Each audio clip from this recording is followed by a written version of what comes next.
সবার প্রথমে আপনাদের সবাইকে এখন এই ভিডিওটিতে একটি লাইক করে দিতে হবে এবং নিচে থাকা লাল কালারের সাবস্ক্রাইব বাটন থেকে সবাইকে সাবস্ক্রাইব করে সাদা করতে হবে এবং পাশে থাকা বেল আইকন থেকে অল সিলেক্ট করে দিতে হবে। তো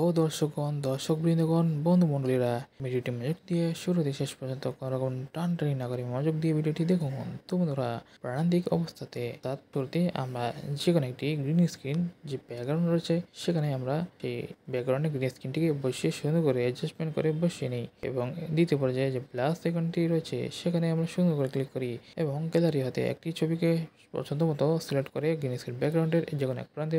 বসানো হয়ে গেলে সেই ছবিটিকে আমরা আরও সৌন্দর্য বর্ধিতকরণ এবং আরও আকর্ষণীয় করে তোলার উদ্দেশ্য নিয়ে আমার বিভিন্ন রকম ফাংশন রয়েছে, অসংখ্য টুলস রয়েছে, সেগুলোর মতো হতে যেগুলো ছবিটিকে সৌন্দর্য বর্ধিতকরণ করার জন্য খুবই কার্যকরী সেই অপশনগুলোকে আমরা সিলেক্ট করে নিয়ে আমরা যে সেটিংগুলো রয়েছে সেই বা অপশনগুলো রয়েছে সেগুলোকে বাড়িয়ে অথবা কমানোর মাধ্যমে সুন্দর করে ছবিটিকে আমরা এডিটিং এবং অ্যাডজাস্টমেন্টগুলো সুন্দর করে নিই এবং এটি হয়ে গেলে প্রথম ছবিটির অপর প্রান্তে একই রকম আরেকটি ছবি বসিয়ে সেই ছবিটিকে প্রথম ছবিটির মধ্যেই ভালোভাবে অ্যাডজাস্টমেন্টগুলো করে নিয়ে গ্যালারিতে ভালোভাবে সুন্দর করে ছবিগুলোকে করে নিয়ে সেভ গেলে আমাদের চমৎকার গ্রিন স্ক্রিন এডিটিং